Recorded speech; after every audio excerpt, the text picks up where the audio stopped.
Willkommen to episode 184 of A Pint with Seaniebee. Jawohl. We'll explain why we're doing bad German. Probably racist, is it?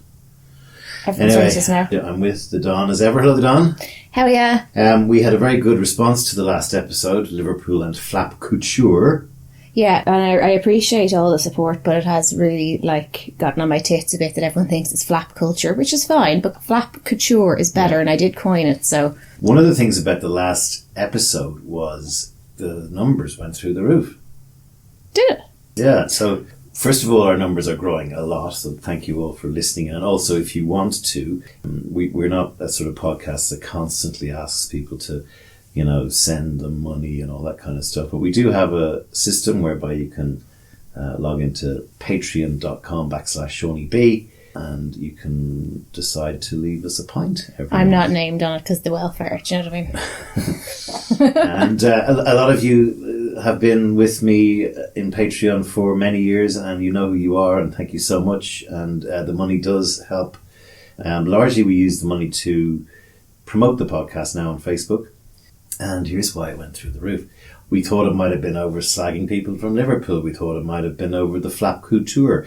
But oh no, I actually included Bosnia and Serbia on the actual list of countries because there was a tiny bit in the last episode where I posited that Putin should have invaded Serbia, and that might have been funny, seeing how those genocidal pricks handled that. And it went off in Republic Srpska, which is a division of Bosnia and Herzegovina, and it went off in Bosnia and Croatia. And so we were nearly the Joseph Princep of the Third World War. He was the guy who shot Archduke Franz. I was about to say, I'm hearing a lot of words here. Yeah.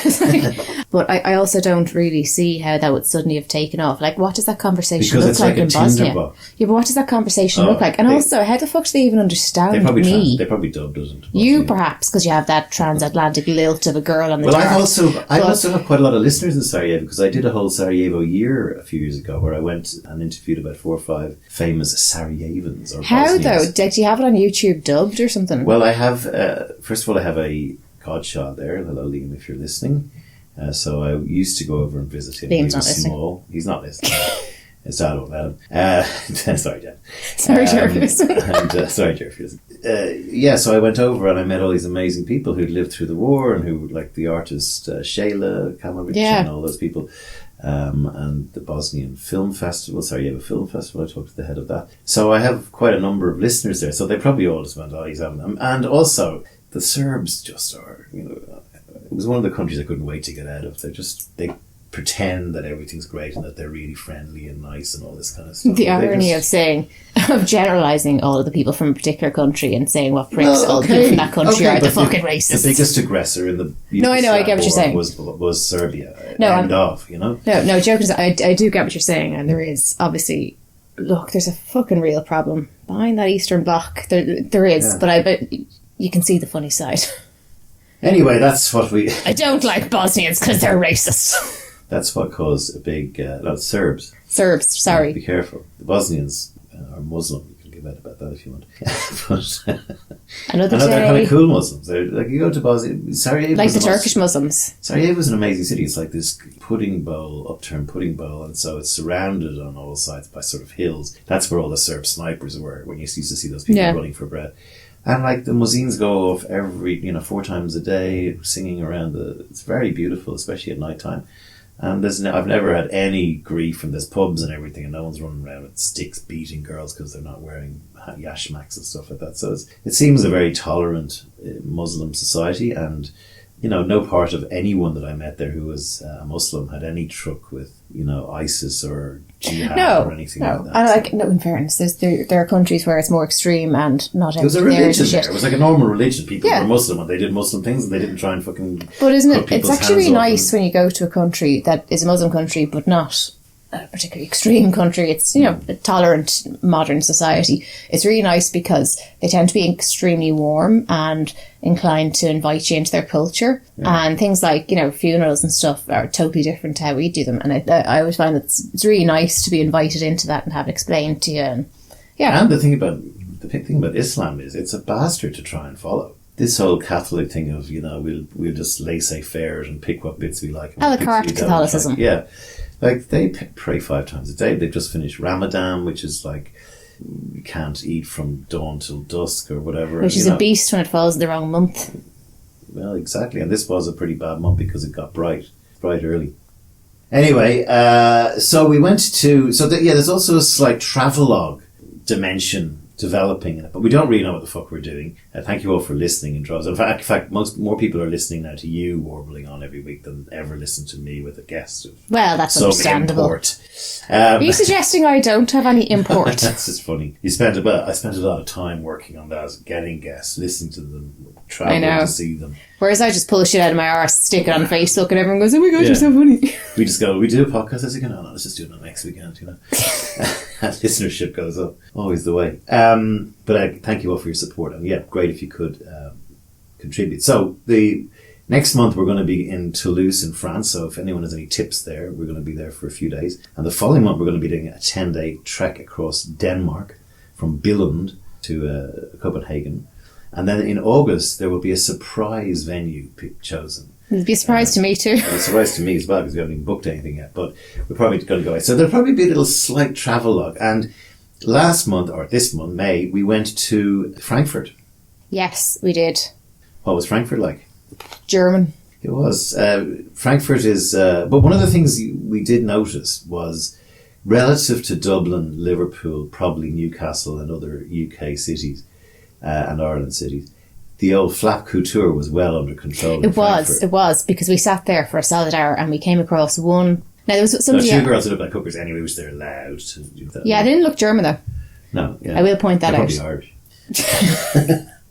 The street was bustling and we were there for ages trying to spot somebody sporting that flap couture. It didn't happen. There's a certain sophistication. Like I know they can be a bit boring, but when you go into your Viennas and your Genevas and your Hamburgs and your Middle European cities, there's just such a sophistication.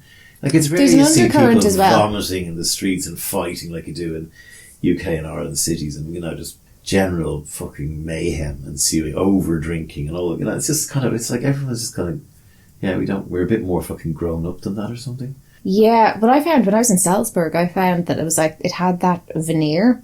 But very quickly you saw that actually, no, they were just like the country cousins. It was dirty. The scanners came out once it was past 6 p.m. Yeah. They were pretending to be all Austrian and sophisticated, but not like the undercurrent. Yeah. I'm always running down Ireland and Britain, yeah. But anyway, it was. Why do you keep landing us in with Britain there? Like, it's because we're very similar. The flap couture is exactly the same year as it is in Liverpool, or maybe 6 months behind it. And the drinking and... Smell of cocoa brown in this room, you fucking tan. It's just non-stop UK and Ireland we're from very you in the similar. past 5 we minutes. Watch the same television shows, and none of them watch our shows, and that's understandable. They watch Dairy Girls. They do watch Dairy Girls, which had its finale. Channel 4. Which had its disappointing finale this week. Did you watch the finale? No, not yet. Are you disappointed? I think the whole series has been disappointing. Yeah, this series wasn't great. I didn't. So I had a thing with the kids. Wednesday, we're going to have pizza, Dairy Girls. The uncle's going to start talking, we both pause and go, "Shut up!" But then he started doing a Derry accent, so it's our thing. But I think because it was so successful, it's like they're gearing it towards American audiences, and that's fucking it up. You said this, yeah. Why they would do that, I don't know. But anyway, and what else? This has been a month where you've met Dirans. I have. Okay, so I have... Did we mention that in the last podcast? I think we did. I don't know. Well, you've outed me now for anyone who wasn't aware. My name is in fact Darren. I don't like to shout about it because I'd like to keep my two lives separate, as in the one that might one day actually, make money doesn't really want to be attached to this podcast. But your most famous iteration is Facebook, and you're Darren the Don O'Neill on that. So yeah, I know. Exactly. I actually might have to change that. I'm just thinking future-wise. But... it's an Irish name, but it's one of these Irish names. So like in the late 80s, the upper middle class in fashion was to pick the most obscure Irish name. Like, not just an Irish name, something really fucking unusual that Irish people can't pronounce. And it's like, And then if somebody has come across that name before, they'd make a point of over pronouncing it. So for Darren, anybody that comes across my name that's come across before and wants to make it known that they're quite educated and they know what Darren is, will say Darren, and they'll really over pronounce the soft D, that kind of shit. Yeah. So I was brought up not in upper middle class Dublin. So they thought it'd be really cool. Let's give the autistic kid a fucking wanky name and bring her up in Tala. So I never actually met a Darren in real life. until recently. We were on a plane. Where were we going? Back. First we were going to London, like just overnight, and I heard in the airport, and then I heard on the plane as this mother who was like, it kind of scanned, no offence to her, but it kind of scanned that she'd have a Doireann for a daughter. But she kept saying it, and I kept looking up because I'm not used to hearing my name unless it's at me. I don't even call you Doireann. No, so it's really fucking weird. So I met the child. I call the Don. Yeah. Which is the annoyance of many of my friends. It's brilliant, yeah. Yeah. I met the child. I'll be honest, no offence, the child doesn't really do anything for the name.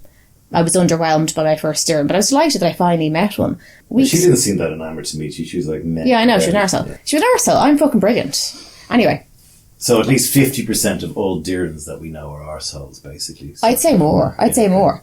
So we went to Frankfurt, and one of the things in Frankfurt they're very proud of is their bridges. So they've got a lot of bridges, and you go on a boat at night, and you have some, I don't know how to say, some wine and drinks and things, and you go under the bridges, and they explain to you what the bridges are for and how many lights they have on the bridges. Why are you doing Life Kitty? And when they come from here, we have the next bridge. This bridge has made many laser beams and stuff, and you're kind of going, yeah, is this all we're going to get? Bridge after bridge, and then there's like shit bridge, which was no lights on it. But yeah, it was disappointing. But pretty bridges, you can't argue with that. Yeah, I mean, the bridges are lovely. And then on the boat, watching the bridges, we heard two Kerry accents. You went up to get drinks, and I heard the Kerry accents, and I was like, don't start, because once you start chatting, you'll be stuck there for the night. I was like, will I? No, I won't. I'll say nothing. I'll leave the option open. I thought I heard Doireann. I was like, no, you're hearing things now. Then they heard us taking the piss, and they were like, oh, you're Irish. Oh, grand. So they got yapping to us, and about 20 minutes into the conversation, one of them said Doireann. I was like, did you just say Doireann? What was her friend's name? Kira. Hello, Kira, and Dylan, if you're listening. Doing the Scottish thing. So, and apart from that, Frankfurt was just what you'd probably expect it to be. Yeah. Sophisticated closes on Sunday, and people, it's a bit. Yeah, well, like in fairness, we arrived. What was it? A Saturday when we went. Yeah. So in fairness, everything closed on a Sunday. Did it blow us away? No, but we also didn't give it a fair chance. It was fine. We just weren't there when anything was happening. So one of the things we should talk about is this flying thing.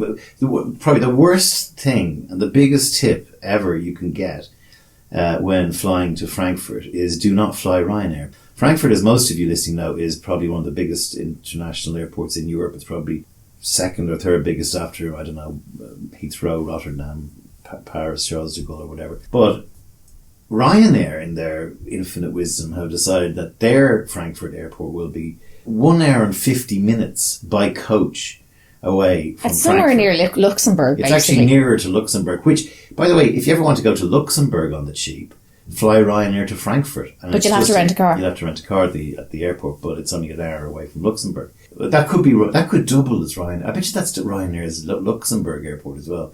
They just rechange it. They've got different, oh, you're flying into Luxembourg Han, which is Frankfurt Han, and they just fly people in there, pretend. So that was atrocious, and also kills so much time because there's the hour to get there before the bus goes. There's the hour and a half on the bus, and it's sweaty and horrible and cold. Oh, that's shite. Yeah, so that wrecked it. And in fact, Ryanair wreck everything. They do. They ruin. They you had a go with over. them last time, but there was more shit this time, wasn't there? Oh, do you want to get the podcast banned? Because clearly, every time I fucking criticise Michael O'Leary, Facebook starts jumping in. Yeah, there have been some improvements. There have been some improvements, you're welcome. But yeah, now Ryanair's a shit show, but have we stopped? No, we haven't. Have we any intention of stopping? No, because we are Michael O'Leary's little bitch.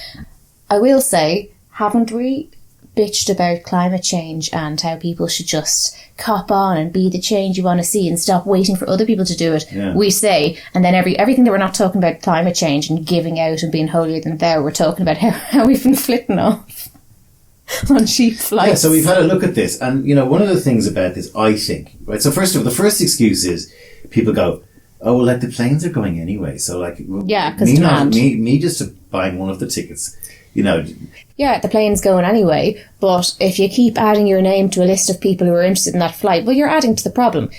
And so we're all told not to fly, or we're all told to switch our lights out because we need to save energy. But if you're living in a little house or an apartment in town, and you've got one little light on, and you switch them all off, and you switch your immersion off, and you go to bed, and you can't really sleep because of the halogen lighting that's lighting up PwC building outside your window 24/7. And someone's going, well, that's the Dublin skyline. We need to protect the Dublin skyline. And you're being, so everyone, the little person, a bit like when we were when the banks collapse, the little person is told, no, you need to help out here, you need to recycle, you need to do this, whereas capitalism burns away. Oh yeah, and like usually when we're having this discussion, I tend to lean more that side, and you tend to be a bit, and probably just because you have to argue with it and be fair and work out the points. But I tend to be in that thing of, I know, just because this country isn't doing the right thing and this country isn't doing, and capitalism is doing this, is no excuse not to do your best yourself. However, when it comes to climate change and stuff, you kind of go, well, if a lot of the stuff that you can do to help is going to like face palm you into further poverty, that's really hard to take when you're watching other people pissing it against the wall. That's fair enough. So to your analogy that if we all had to knock our lights off, but if PG are blinding you through the fucking curtains with their thing, when it causes hardship for you, it's kind of hard to expect people to put themselves to hardship when their nose is being rubbed in somebody else just pissing it against the wall. So my brother-in-law, who you know well, who's 50 this week, Matt, happy birthday. Happy birthday, Matt. He's very conscious about all this, and he's very careful, and he doesn't like travelling by plane. And probably the least sanctimonious person I've ever met. Doesn't rub people's noses in it. I think probably sorts out his own carbon emissions on every flight, and is the classic quintessential good egg when it comes to behaviour that the government is suggesting the great unwind. Now, my view on it is, what needs to happen, say, on flying is less flights need to be going out. At the moment, no one would dare turn to Michael O'Leary and say, instead of having 30 flights to London a day or to Britain a day, you can have 10. Right? That's one way of reducing emissions. Yeah. That will have a knock-on effect on pricing. Demand will go up. They'll be able to charge more for tickets. And we'll end up debating whether it's worth our while spending 200 quid to go to Birmingham, then 20 quid to go to Birmingham. Yeah. And factoring into that with us is, in any given year, there's some sort of travel card you have. Your first flight is free. Not free, it's whatever the airline charges you. Your second flight, you have to pay a 50% surcharge. A third flight is 100%. A fourth flight is 500%. And so businesses who send their executives are paying £1,000 surcharge on flights over, and they'll focus them on. They'll suddenly start going, does that need to be in person? No, it doesn't. Can that be Zoom as well? Yeah, but I do think, I don't think that'll ever be done. Not that I think it's so complex that it couldn't be done, but it's just one of these things that won't be done. And when you look at it, you go, well, we want to balance out that people can have a life. I would like for ordinary working families who don't have a huge amount, are breaking their bollocks to put a roof over the kid's head, if they can afford to go to Spain, might not even be every year, maybe it's every second year they can afford a holiday, but it's a budget travel type shit. I would hate to see that they can't bring their kids on a holiday. However, once you start going on 3 holidays a year, it's a bit like, well, do without, wait until your annual one. So if you're allowed one freebie a year. But this is why I'm kind of frustrated to the point of apathy and indifference about climate change. That there's nothing, unless, like for example, on the red meat thing, we said this before, we do need to cull our national herd. I don't give a fuck about Argentina and Brazil. We need to cut our national herd because we have too many cows. Yeah, but can you see the point, as to the point you were making a few minutes ago, that I don't give a fuck about Brazil and Argentina? Yeah, I know, but if you were an Irish farmer, you fucking would. You'd go, well, why the fuck have I to go through that for what? So we have to sit down our farmers, like Michael O'Leary, and say, instead of there's less flights, there's less cows. Sorry. Plant something else. Become the wheat capital of Europe. I don't know. Use your creativity. You've got the land. And the way we do that is, we don't go, tut, you shouldn't be eating red meat when you go to the butcher's. You should go, the butcher can only open 3 days a week. The restaurants can only serve red meat 3 days a week. And capitalism needs to agree. I do think that the government and we as a society should be working to make farming sustainable so that if and when we get people to eat more responsibly, that farmers don't lose their livelihood. And so we should be working towards that. Fucking weed farms, all that kind of stuff would be a... I mean, you sound like a politician now, but I mean... No, I know, but... farmers and then... But I think that's quite different to going, well, tough tits, we have to reduce the herd, and it doesn't... Because it's... No, we have to. I know, but do you see what I'm saying? There's a difference between going, well, tough tits, because a few minutes ago... it is tough tits, actually. Yeah, well, a few minutes ago we had a different attitude. No, but my point is, if we want to do it properly, and the same applies for you and your car and... That's the drug dealers upstairs. Jeez. It's always like that somewhere in your house. If ever you have anyone living upstairs, every now and then... Again? They drop marbles on the floor. What are they fucking dropping? Bang, bang. Maybe they've finally discovered maybe it's their competitors. We have this theory that upstairs from us they're growing weed because they've got this weird kind of, it's almost like a like a clothes dryer that's broken, and it goes all hours of the night. And then when we go outside for a walk, we look up to the apartment above us, and it's like tinfoil on the window type shit.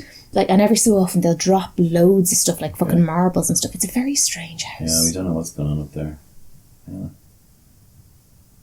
Leave that in. But it's the same thing. It's the same thing for Russian fuel. Like, you know, in former wars there were rationing. It was like things didn't get made. Oh no, Volkswagens and BMWs have to get made. The German economy still has to power away. So as soon as Russia invaded, it should have been switch off the gas. We don't want your gas. Bring them to their knees as fast as possible. So all you hear is the Joe Bidens and the politicians saying, oh, you know, this is a travesty. This needs to stop. Climate change is getting worse and worse. Look at the new data that's coming out. We really need to knuckle down and stop it. And there's no legislative action potent enough to effect change in availability. Flights need to be hard to come by. You can't just go online like we do drunk some night and decide, let's do Ryanair spin. It's quite a good game actually. Spin the wheel and work out how cheap you can get away the following weekend. You know, and go wherever it brings you, which is possibly why we're going to Toulouse, but that'll be next month. Oh no, we had a reason to go there. No, we did, yeah. One of my friends is having a birthday party.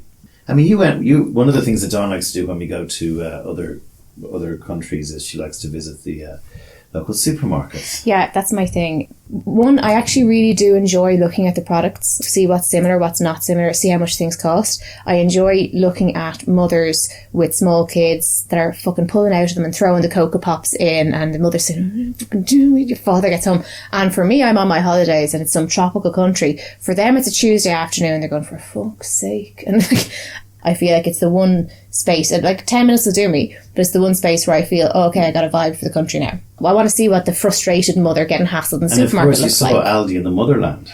I did, Aldi Sud. German supermarket brand. Sweet Jesus, it was cheap. Yeah. Now, I will say, the Prosecco I did pick up was fucking muck. It was pure muck, but that was bad luck, because I mean, Aldi. Yeah, vodka that costs €16 and Aldi here costs $2.50 or something there. It's crazy. Oh, it's crazy, yeah. Anyway, so I think that the you know, and again, it does sound a bit self-serving, and this sounds terrible, but the end of the world through climate change is coming.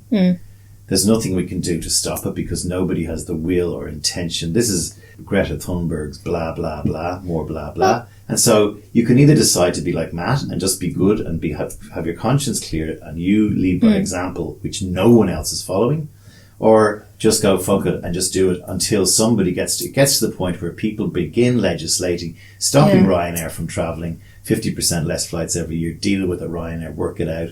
You know, this is the way things are moving. I don't know. I was thinking a couple of minutes ago, and I think it's probably because you mentioned Matt, and I started thinking about Greta Thunberg, and I went, what does it take to make you that sort of person? And I thought about that, and I went, it's probably much more of a personal journey, as in, I know I'm pissing against the wind. I know that the world isn't going to suddenly stop being selfish and do the right thing because I'm leading by example. I know that the example I'm leading by is making my life more expensive and a little bit more difficult than it needs to be. And maybe I'm wrong, but I think that why people get like that is because they kind of go, yeah, but I just, you know, what's life about? We all go through that kind of, what's life about? Why am I on the planet? I want to leave knowing I wasn't a fucking arsehole. But then you don't buy a private jet and drive. Yeah, right? But well, no, I know. But I mean, if you look at, obviously you're going to have the vegans that just are dying to be holier than thou, and it's all that kind of shit. So it's performative. But are they? Well, there are some people who are performative, and that's what they're getting out of it. But you ask yourself, people who are, you know, walking the walk and living really sustainably and taking it very seriously, but also are not sanctimonious and don't shout about it, you go, well, what are they getting out of it? Because you know they're not getting the satisfaction of knowing it's working. It's not. Mm-hmm. And they're having their nose rubbed in it constantly while they're making their own lives more expensive, more difficult. The only thing I can assume is that it's worth it to them personally, for those particular types of personalities, to know that they have been a positive influence in the world and that they feel good about them. They can sleep at night, and that matters to them. Like, I'm usually curious about behaviour and people and personalities. I'm curious about the personality that manages to care enough about the fact that the planet is burning and we're doomed, and to be able to take it seriously and not live with this cognitive dissonance that they can still live however the fuck they like and everything's rosy. So they have to be a realist to an extent. But what kind of shade of optimism is there for a person to be able to live in that way, and they're not sanctimonious and getting woke points. They're not rubbing people's noses in it. So like, and that's what people like my dad and all the capitalists say. Look at yourself and look after yourself and take a bit of your responsibility for yourself, and then everything will be okay. That's exactly their line. Yeah, quite possibly, but that makes it even more interesting to me. If I think of Greta Thunberg or Matt, I'm really interested in what happens to a personality to make you follow through with that. Even shitty ideologies have a grain of truth in them. So if the shitty ideology is, well, if each outside their own door swept, well, that is true. The problem is when that is used and wielded against those who don't have anything as a kind of pull yourself up by the bootstrap. Then it's kind of shitty. Yeah. But there is a truth. Wielding it against people who are wasting water in a poor town, people who are littering because they're just a bunch of knackers that don't buy. There's plenty. Yeah, you can point the finger at them. Of course. But what I'm saying is, while I don't love the whole, well, if each outside their own door swept mentality, because it generally tends to be tacked on to excusing cuntishness, but in and of itself, it's true. If each outside their own door swept, wouldn't be better off. And just because Johnny next door isn't doing the right thing doesn't mean that you shouldn't try and be your best person. True. Well, we had this in COVID, in my view, in spades, where everyone was able to rationalise. I had arsehole friends from South County Dublin going, well, I always have a holiday in August and I'm not letting COVID stop me. So myself and my family are going to Portugal for 2 weeks and we're going again, and I don't care how much I break the rule, and that's just... For me, what bothered me the most about that, right, is like, to be honest, it probably didn't really change anybody. I'm not going to let COVID stop me. Well, basically what you're saying is I want my children to learn that we're special and we shouldn't ever have to give something up, rather than for 1 year give up your holiday and your children learn, you know what, we're part of a society, and just because we're lucky and you're well educated and we'll probably always have comfortable lives, we're decent people. Wouldn't that have been a nice lesson for your children to learn, that we're going to take part, we're going to have a little bit of patriotism, and we're going to do what the country has agreed to do. We're not going to be arseholes. My American friend comes over and he catches COVID, then he starts lying about tests and he starts double masking, thinking he can go out because it doesn't really matter, he's got it. But it's the sort of guy you go, oh well, if you had HIV, would you go out fucking random women without wearing a condom or telling them? And this, now I want to go home, so I'm going to damn sure stamp my little feet and demand that I go home, and pay money to go home or pay money to travel. So, there's all that sort of stuff going on. And that's the stuff that really was exposed in people, this kind of... Well, we had it with a few things where we were going, should we do this or not? And, we really wanted to, and we did probably let ourselves, or I maybe let myself down in one or two places. But, you see how hard it is. Yeah, but I mean, like, we have a very strong theme about bitching about hypocrisy, and that's recently, why we're having this conversation. So today's conversation is us calling ourselves on shit. Yeah. Which is not like, oh, boo-hoo, aren't we awful, I feel like a terrible person. If we're going to bitch about hypocrisy, we also have to kind of have a look at ourselves. But there's no hypocrisy in my view, because I'm actually not going around banging the fucking climate change drum, telling people to change their behaviour, because I think we're gone. I think it's over. I'm perfectly entitled to be an absolute pessimist on this. Oh, yeah. Because it's going on for 25 years, right? So we're acting like the climate thing has just come up in the last 3 years since that COP24, just before COVID broke. But it's been going on for 25 years. You know what it feels like to me? It feels like it's been there, but it was kind of... It was swept under the carpet by capitalism. Sorry. For me, past like 3 years, it feels like, the climate thing was there, but it was like an elective hobby. It was like something you could do to be virtuous, whereas now it's like, oh no, it's not really elective. It's kind of, you don't have to go feeding the homeless in soup kitchens. If you do, good for you. Whereas I kind of feel like giving a shit about climate and making choices based on that, even 10 years ago, was like, aren't you great? Jesus, and she also feeds the homeless. Whereas now it's like, if you don't make choices that are good for the climate, you're kind of a cunt. It's not optional now. You're not getting a medal for it. This is what's expected of you. And that's kind of the reckoning that I see happening. I would lobby for actively reducing the number of flights worldwide immediately. How to do it, I don't know. Use your brains, use your creativity. Don't listen to Michael O'Leary. Let them sue you for whatever. But it's those kind of big gestures. And by the way, that will stop me from flying. And it will make me think about flying. If the whole country is going, we're trying to shut down Ryanair, don't fly unless you have to, that would be enough of a message. But what's actually happening now, Michael O'Leary is going after us with a cattle prod. get on our planes, and he doesn't give a shit. So my inner cunt is coming out now, and I'm going, okay, so how would that actually work? And as to our idea, which is fair and reasonable, that, you know, people, it's not that people can't have a holiday, but like you can't take the piss and be going the whole time. And we want it to be affordable for everyone. We don't want to make it so that just rich people can do it all the time, poor people can't. So then, like, if we went to this idea that every citizen had one tax-free flight, right? But then we tax the fuck out of it after that. One tax-free flight for you, right? Okay, but then we don't have a global government. So what if that was like an Irish initiative? Fucking dirty independent gets up in the Dáil and decides we're going to introduce this, and here's why it's great. It's going to be good for tourism because we can only control our own citizens. So it's not going to stop a million fucking Americans and Germans coming in feeding our tourism industry, but it will stop a lot of our people from going abroad because maybe they went at Christmas to visit their family in Australia, but their summer holiday, but I can't afford a second flight, so it's going to boost our tourism industry while still having the virtue points. Yay! The unfortunate thing is the holiday here would cost more than the trip to It would, yeah. The rate they're going. But yeah, something like that. Big gestures, switch the lights off in the city office blocks. No one's doing anything like that. Because capitalism doesn't think it has to, because it's privileged and it's kind of entitled. And it says, without us, nothing happens. So it's the little person who's being told to switch their bedroom light off. And also, we need to stop buying Russian fuel. Like, yeah, it's a war. There's a fucking ration in Europe. It's that serious, lads, you know? But instead, no, we just do this bit piecemeal, and Putin's kind of laughing all the way to the bank a little bit. Yeah.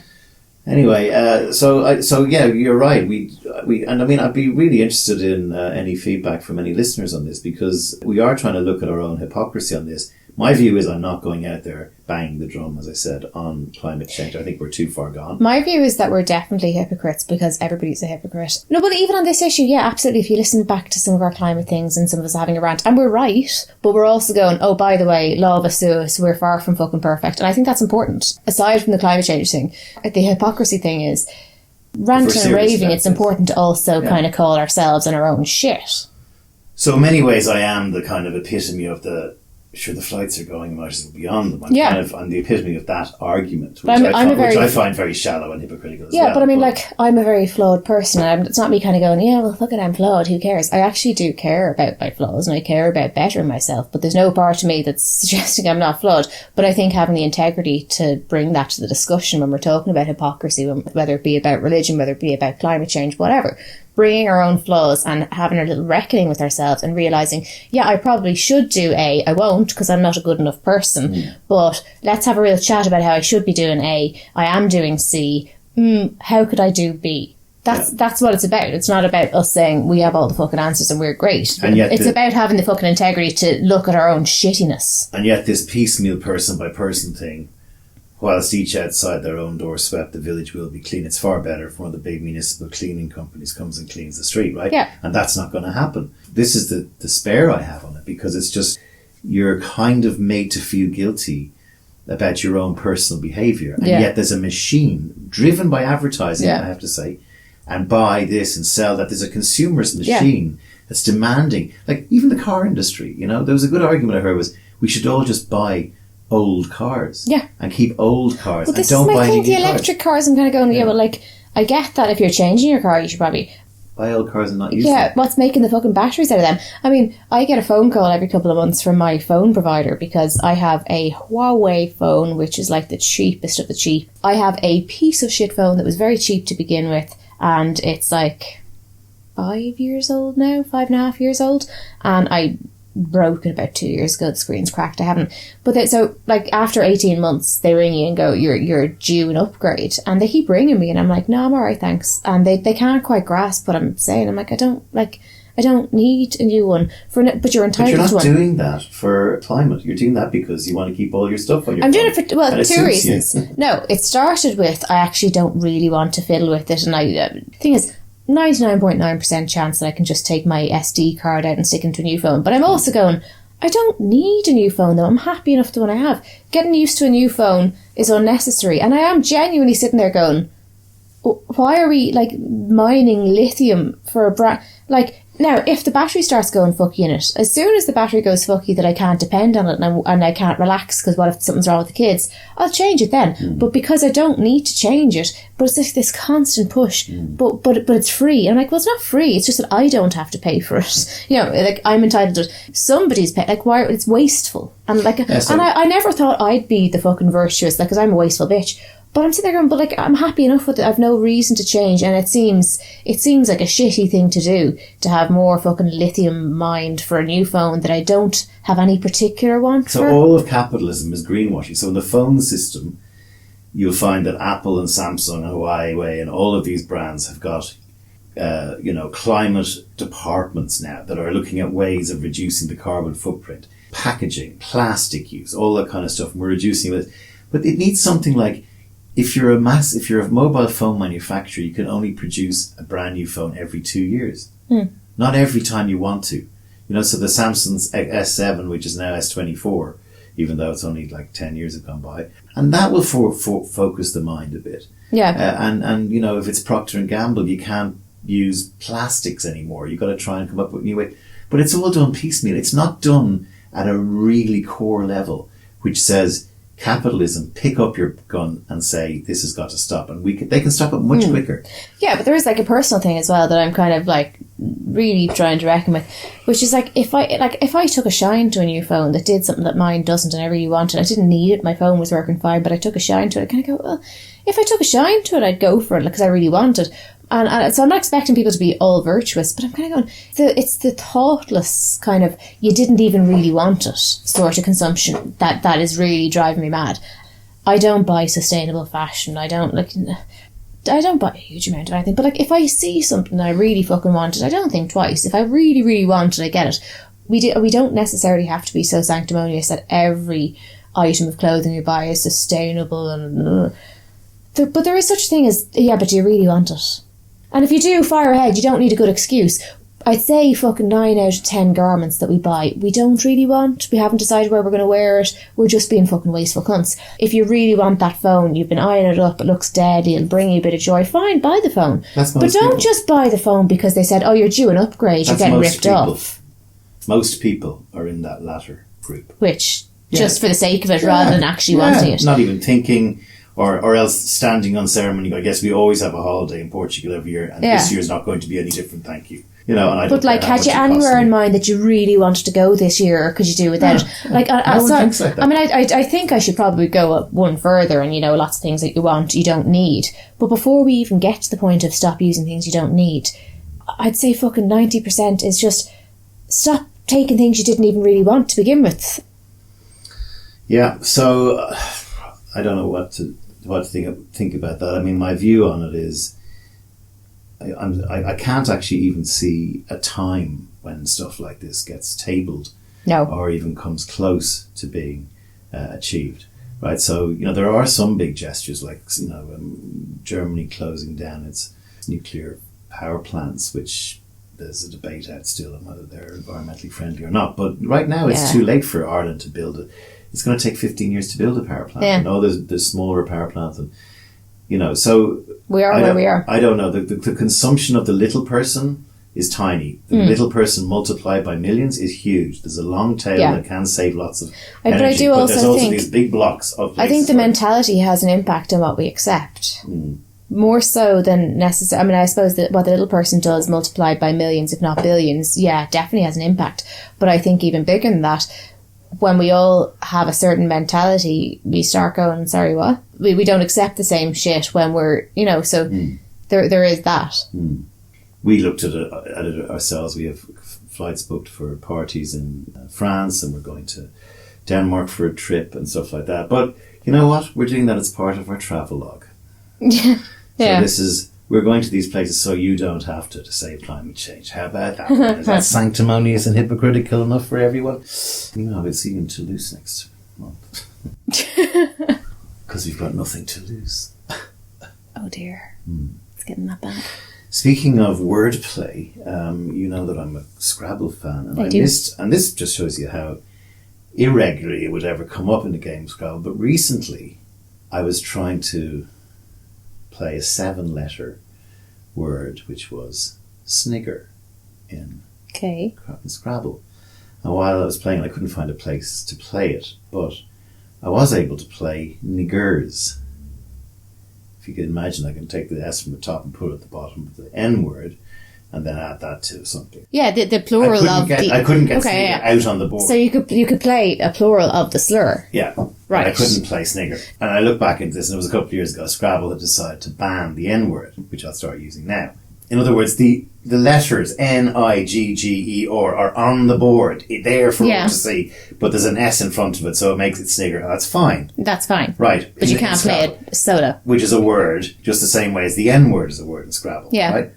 And it's caused a huge kerfuffle. My view on it is, it's just like, can everyone just understand that Scrabble's a word game? And it's like, it's a word in the English language. It's a very nasty, and some words horrible, are awful words, yeah. Yeah, like you can play the C word, okay, no problem, which I always play every time I get it as one of my rules that I play with my friend on Scrabble. We have that as a little joke. If you can play it, it's kind of funny. Not meaning that we're misogynist towards women's or women parts of the women's Well, no, I've made the point previously that I think that the specifically American phenomenon of being so offended by the word cunt is deeply misogynistic in and of itself. And here's the thing, we need the N-word. And that sounds terrible. And I know I'll go back to Cheryl Sharp, who was the girl. I'm interested though. Where are you going with this? We need the N-word because the N-word shows people up to be racist when they use it. Okay, right. It shows them okay, to be racist or rappers. But by having the word, then we can identify those that would merrily use the word as shitty people. But racist doesn't go away when you stop using the word. But we need to cancel the word in the first place to recognise the people who are using it. Right. Well, it's already at that stage. So the problem solved then. We have to cancel it so that we know that people using it have to be complete assholes. Yeah. So it's kind of worked itself out. To me... Like, no one can delete the word. Yeah, but to me, it's a word, okay? And it's got huge weight behind it. Exactly, because it was a slur thrown at slaves, and it's all to do with it. It is still a word. Every single derogatorial term for people, what are we? Mixed, paddies, smelly Irish. What are the other things that we call Irish people? Lazy, inbred, whatever. You know, just trying to think what slurs, but none of them would alcoholics, alcos, the fighting art. Now that's one that really upsets me. No, but like, there's nothing there that as an Irish man, can you say it doesn't carry the same hurt. No, I know that, okay, but every nation or group or village has a term for the other nation beside them that's hateful, right? So if they're at a football match, they'll hurl abuse. If they're having a fight in that person's country, they'd use wop, aitai, guinea, whatever it is. And all of those words are deliberately meant to be offensive to the person receiving them. Somebody can call me a Mick or a Paddy and I'm cool with it, or they can call me a Mick or a Paddy and I'm not cool, and I'm end up in a fight because of the way it's being used towards me. So the way it's being used, it's just a word, but it's being hurled at me in a way that says, I want to fight you. I want you to be offended by this. And so across the board, we have, seppos. Seppos is septic tanks, which is Yanks, which we use a lot playfully with Americans, and they seem to go for it because they probably don't even understand what it is. We call tans, British black and tans, after their lovely soldiers who came in and murdered half of our people. So that's what I'm trying to do with this. If there's not that word, there'll be another word, that will come along. They'll start saying negroid or something like that. They'll find something that's got the same level of hatred attached to it. I remember being probably like 8, and the first, obviously there were some black people in Ireland, but few and far between, because before we became a destination that was worth coming to, it was just the odd doctor that would be rare enough to see. But then 1998, we started getting a lot of people from Nigeria. And the Celtic Tiger. So we were a place that people came to for a better life. It just, there was never a better life here before that. In recent years, you've got like Disney and Hannah Montana and all that kind of shit. But when I was growing up, Nickelodeon was like, there were a lot of black programs set in like Detroit and Chicago and all that kind of stuff. So I'm kind of watching this going, it's really cool, but not when they're here. No one likes it when they're here, but we like TLC, we like Destiny's Child, we like all things black, as long as they sound American. And footballers. And then I was like, so I remember thinking about this and trying to grapple with this and went, oh, okay. So what it is we're actually xenophobic rather than racist, because we don't mind black people. It's just if you have a foreign accent that we don't like you. If you're an immigrant, we don't like you. But that was the issue here. And I went, like, isn't it so interesting that words like coloured were the appropriate word at one point, and then I had to work out, so like if we just keep making the word a bad word, like, well, we're going to run out of words, which is you can imagine that being kind of an alt-right talking point. Oh, we can't say anything anymore. Yeah. But I was trying to understand this as a child from a very pure position, and I kind of went, okay, well, maybe we're not going to run out of words. We'll keep coming up with new ones, but maybe there's been what I finally landed on was coloured wasn't bad, even though I don't know if you ever heard that poem. I don't know what it's called, but I remember reading it in school, and it's like something like, when you're born you're purple, when you're sick you're green, when you're in shock you're white, I'm black all the time and you call me coloured. It was like this it was an anti-racism poem. Yeah. And I was kind of going, so what's wrong with coloured? Because it had been the polite word at this time, and I came to just realise, yeah, I know, but it carried a certain amount of weight. And you know what, if we keep running out of words, we'll keep coming up with new words, and maybe when the world is less fucking shitty. But yeah, they are carrying a weight of a time that we don't want to be reminded. And yes, Negro might have been correct at one point, but it's not anymore because it has such a fucking connotation to it. So yeah, we'll come up with a new fucking word. And if they've changed the words every 10 years, we'll still be fucking it. When we stop changing the words, it's when it stops being so bad. Yeah. Well, yeah, it means... Well, I mean, we shouldn't have... It's a bit like saying you shouldn't have a word for a black person. Even when you say black person or person of colour or all that kind of stuff, you're also walking around on landmines half the time. You know, you don't even know what the right thing to say is at the right time. What can I say? So I guess we're looking for a colourblind future where it doesn't matter what colour you are, in the same way. The Martin Luther King thing rather than the Malcolm X thing. Exactly. Well, also, you know, as I said when I was meeting Cheryl Sharp, you know, ginger kids got slagged an awful lot more in the past than they do today. Really? When I was growing up, yeah, because I have a ginger kid and they're still mean. Yeah, I know they are, but like it's going to take more than 2 generations to knock it out of people. But like you're told to be kinder, and people, you know, teachers are more alert to bullying in school than they have ever been, I think. Well, I mean, again, you say it because it's applying to you. No, but I don't know. No one gave a shit who got bullied back in my time. You just got on with it. Oh yeah, but they're still pretended to.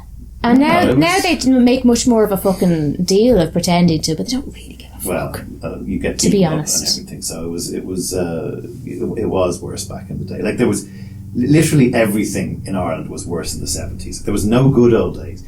Kids weren't little chirpy urchins that were looked after. They're more looked after now. They're better educated. They're better fed, and they're better hospital treated than they were back then. But everyone thinks not, because generally speaking, I would agree. I see where you're getting at, and I generally speaking, I would agree with you. But I would have a few differences that where I think it's a lot worse now. Right. I think overall it's better now, but things like better treated in hospital. Oh no, we're absolutely fucking destroying kids now through our sheer selfishness. We're speaking in vast generalisations, but like 70s, yeah, there was a thing of like, kids would be kids, they'd be grand, leave them out there. There was a certain neglect to the way we viewed children at the time. But I would say there is a more insidious neglect now, in that we are much more selfish. We expect children to serve our needs in a way that we didn't before, and we infantilise them. And then we didn't when I was being brought up, where you weren't even, no one gave a shit about you as a kid. Yeah, we infantilise them, and then we suddenly expect them to be deeply mature. We have, I would stretch further than we, and this might be a little bit controversial to say, women are now older having children. It's about my needs, me, mine, my child, my baby. I'm so sad that my baby's growing up, my baby, until they get to a certain age, and then suddenly be a grown up. Something that I've found most difficult bringing up kids is everywhere I look, I see judgment, and I see that I'm not really doing things the correct way. But something that keeps occurring to me is that nobody seems to be willing to walk the path between childhood and adulthood. Like, nobody seems to be willing to put in the hard yards about adolescence, of accepting that a child is a person, and that maybe you don't have to drop them to the door of every fucking appointment they have. Maybe you as a mother should be less selfish and be willing to sit and worry and go, I hope this stupid fuck doesn't get run over by a car. That's part of being a mother, because you're robbing them of that opportunity. But what we're doing is we're infantilising them and expecting them to believe in Santi until they're fucking 14. And basically, I as a mother don't ever want to have to feel uncomfortable or worry. But when the child is grown up, magic, you're 18, off you go and live your life. But I've been unwilling to put myself in any discomfort to teach you. we're also spoon feeding them the internet. Yes. Without any care. Exactly. We're not letting them do sport anymore as much as they used to back in the day. They don't go out. We're afraid because to let them we out. don't want to have to live with the fear of because Madeleine McCann, because this, because that. That's my point. My point is we are protecting ourselves from from any worry. Okay, but by because proxy, we're looking after our anxiety, but we're not protecting children. Okay. We're throwing them onto the internet for anything to happen to them. Importing this American ideology that we should, anytime a child experiences distress, we should medicalise that and pump them with fucking drugs. Right. By the way, I'm not making little of child distress, because you will not find a child with more distress than me. What I'm saying is we're too fucking lazy to do the work. But it's all about, I don't want to have to worry about the children are out, where are they? I want to collect them from door to door. I'm not going to let them roam the streets with their friends as they should and as is appropriate to their age, while still knowing where they are vaguely and keep it alive, because I don't want to have to sit with the discomfort of wondering what if something happens to them. So basically I'm sacrificing allowing my children to grow and change as a person and to mature and to acquire the skills in a safe way where they still have a home to come home to, where they don't have to be the adult. I'm robbing them of that opportunity because it might involve discomfort for me. Yeah, well, that's your view. I mean, but that's what I'm seeing all the time.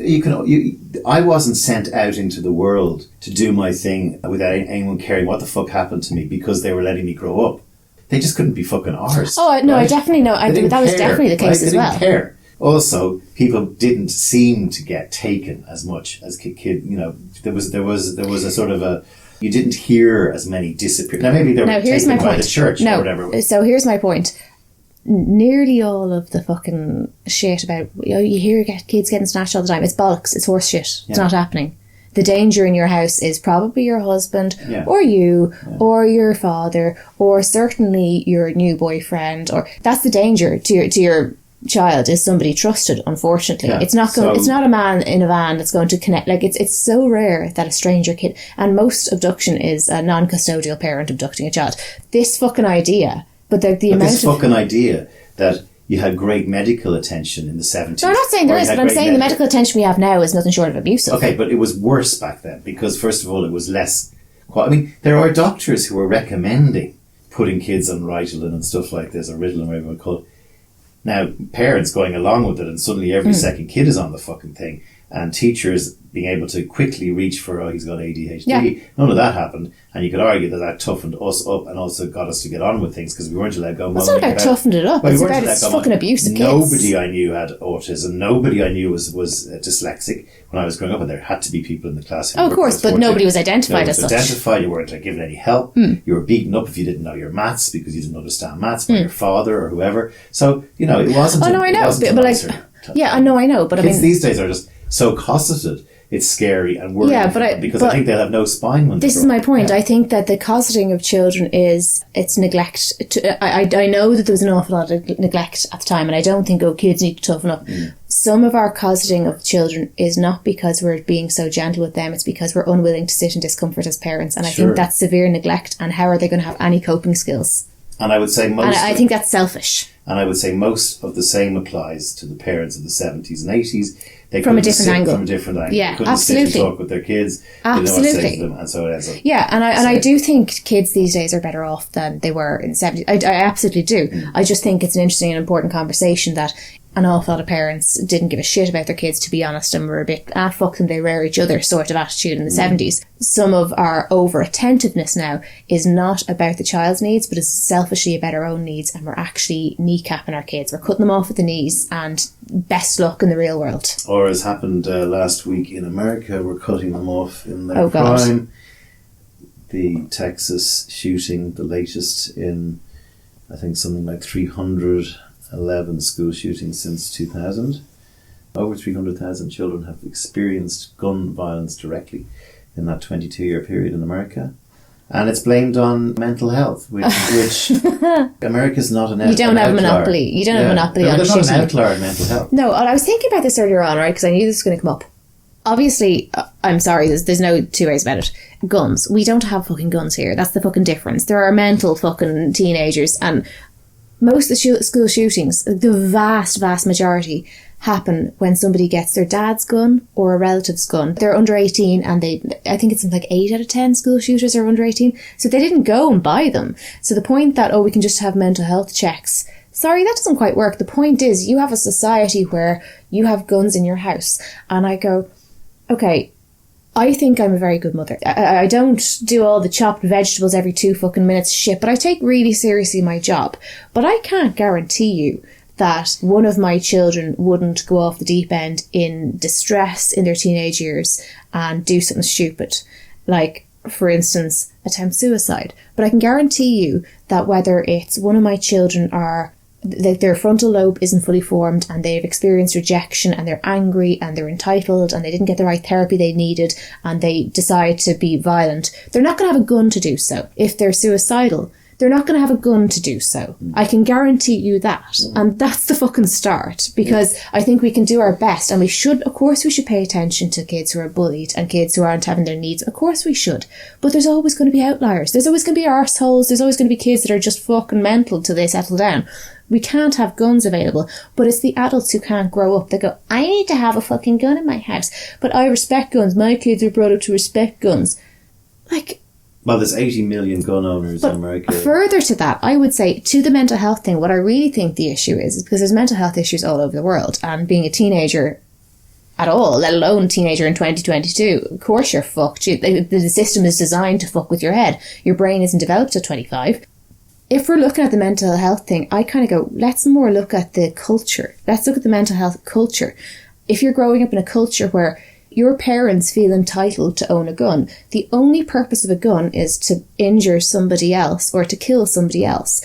And when you are so fucking entitled, entitlement is, I should be allowed at me. The core of all abuse, by the way, is not anger management, it's entitlement. Right. For instance, abusive men that start with being really controlling, it's not because they have an anger management issue. They don't go knocking the head off some 6-foot man in SuperValue. It's that I feel anxious and I feel insecure, so if I control who you can talk to, it helps me manage my anxiety, and I feel entitled to shit on your life in order to comfort myself. It's entitlement. Entitlement is the problem. Mm-hmm. And when you're being brought up with parents in a culture where we are entitled to have machines designed to kill other humans so that we don't have to feel anxious. I am anxious. I feel powerless in this society. I don't want to have to live the human experience where something bad could happen to me. No, I do believe everyone's entitled to not have bad things happen to them, like not have your house broken into. I think that's disgraceful. But the entitlement for me is I'm so entitled that I feel I have a right to have a machine to kill people so that I can sleep better at night knowing no one's going to get to me. That is spoiled brat fucking entitled mentality. That's America. But I know, so my issue is that you don't have a mental health issue in America, but you have a spoiled cunt, entitled, violent, abusive mentality. So they have a cultural problem. Most of all, take the fucking access to guns away. It's not rocket science. But yes, if there is a problem in terms of mental health, it's not that you don't have access to enough mental health. It's not that we're not looking after people's depression. No, it's that you collectively as a society are spoiled cunts. Well, there's no more. America, first of all, doesn't have as big a mental health problem as any other country. No, but they have an attitude problem. Okay. And the second thing, like a lot of people, someone was asking how come I'm not doing my shithole country thing that I did for years on Facebook. They're doing it themselves. Yeah, well, no, they were doing it then as well. It's just, again, like climate change, I couldn't be arsed. I don't care anymore. Go and shoot yourselves. Go and shoot all your children, America. Go and make up your excuses with the NRA. Go and get Donald Trump to come out and say, oh yeah, guns don't kill people, people kill people, and that we need to arm the teachers. Go and all get into a fucking big room, America, and shoot yourselves, all of each other, in the head. And you know what? The world will be a better place. And, the one thing that people don't keep forgetting is that in Dunblane in Scotland and in Tasmania, both of those countries, Scotland and Australia, immediately, and after the attack at the mosque in New Zealand, hasn't happened since. Yeah, those countries just slammed down on fucking guns. They have an amnesty. Bring in your guns by next July, and if you're not, you're going to regret the consequences. And they brought in hundreds of thousands of guns from the streets, and they got themselves killed. And no one is going in shooting schools. Well, Sean, and they're coming out with all these little pathetic. Guns don't kill people. Murderers do. Yeah, but I'd rather if the murderers didn't have guns. Fuckwit. Yeah. Like it's not. Like there's this disingenuous shit of like, let's look past the simplicity of taking away guns. Let's look at the real issue. I'm like, okay, if we're going to get into it, let's look at this sick society that America is. Let's look at your entitlement, the violent attitude, the ignorance that you learn nothing about. Like Americans, I'm sorry, lots of Americans that are nice, but I, to be honest with you, I think the Americans that we respect and have time for will be saying yes, absolutely. So obviously this is not ranted at you. We are backing you up here. Well, it isn't. No. Because a lot of them just sit back and don't, it's a bit like everything. If you want to get after what it, I'm saying is, if you're offended by this, good, it's aimed at you. If you're American and you're not offended by this, it's probably because you're on the right side of it and going, yes, finally, yes, someone's saying it, grant. Like, I really don't give a shit. But this attitude of, we're the greatest democracy in the world. Actually, no, you're not. It is a very weak system of democracy, as evident by, look what's happened to your country. It's completely partisan. It's actually a shitty... I have been on the internet and had Americans say to me, we're a republic, we have a constitution, we can't just change the rules. And I am sitting there going, okay, first of all, you're not actually a true republic. And I say this coming from a country officially called the Republic of Ireland. Now, remind me again, why do you think you have the right to bear arms? Because of the Second Amendment. Do you know what the word amendment means? Yeah. That we can't change I shit you not, like, Americans think they're the only country in the world that has a constitution. And I swear to God, these fuckers were getting fucking shitty with me on the internet saying, you can't just change the constitution. I'm like, amendment. But like the whole thing, there's the guns, there's the conspiracy theorists of COVID, there's the MAGA hat supporters of Donald Trump, there's the marches, racist marches, anti-Jewish. All of these come down to their weak system of government. But it does, and also the Republican Party, as it's preparing itself for the midterms, is leaning into stolen elections, to Donald Trump narrative. People are just going, we're going to keep this lie going.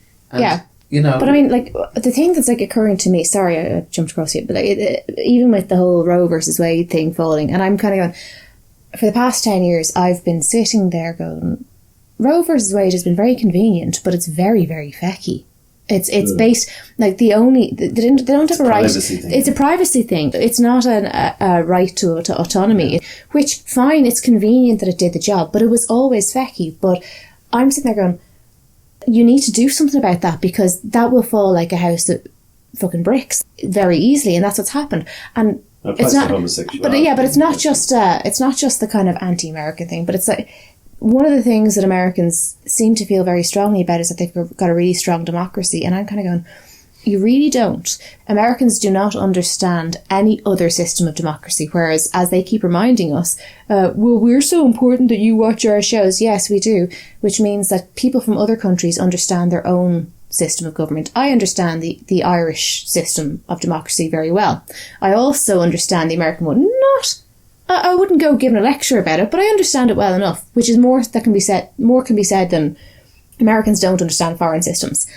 And when I look at their system, I realise this is what's wrong, because it might have started out with the best of intentions, but it's gone tits up. It's actually a faulty system that has led you to a place that you've got a totally partisan thing where it's us and them, and no matter what happens, that's going to happen. So when COVID came in, the Democrats said, let's look after our neighbour. Well, just to be fucking contrary, the Republicans have to say the opposite. And this is...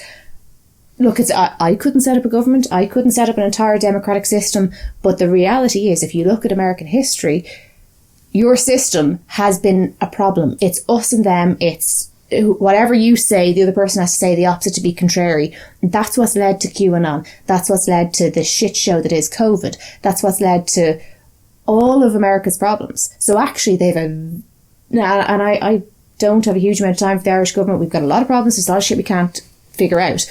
But the reality is, for such a huge nation, your democratic system is broken, and no matter what the next problem that comes along, whether it's climate change, whether it's something new, whether it's war, everything that comes along is going to go exactly the same way, because you've got this partisan system from a shit, fecky, makeshift democracy. But yet they think they have the best democracy in the world. It's weak. I'm not even sure they do think that. It's but like, you see my point. Everything, no matter what, nobody even believes what they say. But basically, whatever you lot say, we're going to say the opposite. It very nearly fell, in January. They don't have a decent democracy. They have a very, very shaky political system that has caused all their problems and will continue to cause the same problem no matter what the issue is. Anyway, that's a podcast. Everywhere we look, there's just shit, really. And we were just talking about this the other day, that it does have an effect on one's mental health, and it can lead you to feeling, I suppose, skittish and worried, and I guess you should be, but there's also this sort of benign nihilism in my view, which I'm working on myself, which is just, there's lots of this stuff that we just can't change. I wish we could. And so it's talking on this show and writing to your politicians and all that kind of shit doesn't work anymore. That sounds like a real killjoy approach. That sounds very defeatist. Yes, but that's where you're at, though. There's an upside to it, which is, and actually nothing actually matters. I mean, long term nothing matters. We're going into the sun with this planet. We'll probably do ourselves in beforehand. And so there is huge amounts of things that can be done without getting on Twitter and lashing into venomous attacks of somebody or getting venomously attacked yourself, where there is nature. Someone said to me recently, if the Milky Way, sometimes when the Milky Way is out, you can just see the entire stars. You can't see it in cities anymore. Someone said if that came out once every 25 years, we would all be flocking to Kerry Mountains and camping out just to see it. And it's there every night. Well, not necessarily in Ireland. There's lots of things. There's movies, there's books, there's philosophy. There's a lot of things that we can lean into. And it sounds a little bit like we're giving up and letting the wolf into the hen house to eat all the hens. But I've been a student of optimistic nihilism for as long as I can remember. I know that that's something that you're kind of getting into and trying on for size in many different ways and reading and all that kind of stuff in the past couple of years. And I know that you also sound like you're off to top yourself a few minutes ago when you said that. But I also know that sometimes you give advice that is very Sean-centric, as in you work in a totally different operating system to most people I've met. And another way of looking at that, because it's not going to be for everyone, the optimistic nihilism, and I just don't want people to be admiring trees outside saying I'm going to hang myself on that one now because I've listened to Sean, so I'm trying to upbeat this, but I will do it with sincerity. There's not a lot we can do about the macro issues, but we can identify skills that we have. I'm interested in personalities. That's my huge interest. I love personalities and what makes people tick and what works in that way. I'm interested in mental health. I'm interested in autism. I can't change the fact that the DSM is still being considered anything other than the shit that it is. What is the DSM? Oh, it's the Diagnostic Statistics Manual. It is what psychiatrists diagnose making up diseases like borderline personality disorder, which is just modern day hysteria. Making up shit that there's no genetic bias for, but it's just like 60-year-old rich men deciding, oh, a woman is angry, let's give her a mental health issue. I can be angry about all that. I can't necessarily change that, but I can decide, but one person at a time that I meet, I can decide, I think I can help this person. I think I can change how I bring up my kids. I can try and do better with them. So no, you can't fix the entire whole world, but even if you can't save the world, if 2 or 3 people that you come across in your life are better off because of your kindness or your patience or some skill that you have, that's your bag, that's your interest, if you can make the world softer or gentler, or if you can tidy up some of the fucking ugliness for 1 or 2 people, that's reason enough to get up in the morning. But how does that conflict with where I'm at? Well, it doesn't conflict. What I'm saying is that the optimistic nihilism, it's interesting, but I think that can be a little bit mind-blowing. If you're trying to intellectually be optimistically nihilist, that's great. But if you're chemically not the most Susie Sunshine of us, that becomes difficult. Well, I'm talking about how to embrace optimistic nihilism and live by it and make it not a problem and make it a kind of a very intriguing way of going about living your life that doesn't involve having to wade into Twitter every night, go online to see if you're getting liked, and always be putting something back into the economy and helping people. But you can do that. I suppose my point is that the level of stoicism that's involved in being able to keep that up. Well, it would change from person to person. I think so. I think personalities. Somebody who goes and teaches windsurfing to handicapped children off the coast of Ireland every day and has swimming lessons and comes home and sits down and watches something on television and has a few drinks and goes to bed and doesn't read the newspaper and doesn't listen to the radio and just puts their whole life into that, can be very rewarded by it. Yeah. It's like when we talk about the trans thing and everything, there's this assumption that because we're interested in talking about it, that everybody is interested in talking about it, and it's a really tiny Yeah. A lot of people are too thick to understand it, as we covered in America and here. A lot of people are just not interested.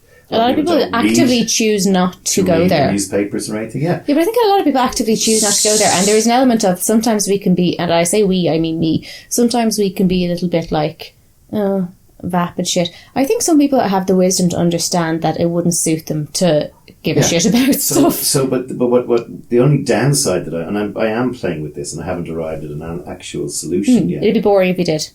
Is that if you leave the pitch, and go and play somewhere else because you're not interested in what's going on the pitch, and the pitch is the pitch of public discourse, the pitch of what's going on in the world, then you're leaving the pitch to whatever. You're on one side and you're leaving your side one person down, if you want to call it like that. But coming around to that is it doesn't really matter. And I'd love to read the thing that I've had in my wallet. I played it before in the podcast, but I might read it to go out for over 20, maybe 30 years on a little piece of scrap of paper. That's recently for you? We've played it. I gave it to someone recently. I remember I said, this has been in my wallet. It was a bit like the watch scene in Pulp Fiction. Jesus. But I'll read it. We've featured it on the podcast a few times before. It's from 1992, which makes it all the more intriguing because it was Bill Hicks about a year and a half before he died. Anyway, we will see you next time on the podcast. Sorry, this one was a bit dreary. Bye. All the best. See yous now. The world is like a ride at an amusement park, and when you choose to go on it, you think it's real, because that's how powerful our minds are. And the ride goes up and down and round, and it has thrills and chills, and it's very brightly coloured, and it's very loud. And it's fun for a while. Some people have been on the ride for a long time, and they begin to question, is this real? Or is this just a ride? And other people have remembered, and they come back to us and they say, hey, don't worry, don't be afraid ever, because this is just a ride. And we kill those people. Shut him up. We've a lot invested in this ride. Shut him up. Look at my furrows of worry. Look at my big bank account and my family. This has to be real. It's just a ride. But we always kill those good guys who try and tell us that. Ever notice? And we let the demons run amok. But it doesn't matter, because it's just a ride. And we can change it any time we want. It's only a choice. No effort, no worry, no job, no savings and money. Just a choice right now between fear and love. The eyes of fear want you to put bigger locks in your door, buy bigger guns, close yourself off. The eyes of love instead see all of us as one. Here's what we can do to change the world right now into a better ride. Take all that money we spend on weapons and defence each year, and instead spend it feeding, clothing and educating the poor of the world, which it would do many times over, not one human being excluded, and we can explore space together, both inner and outer, forever, in peace. It's just a ride, it's just a ride. I've been watching Grey's Anatomy, sorry.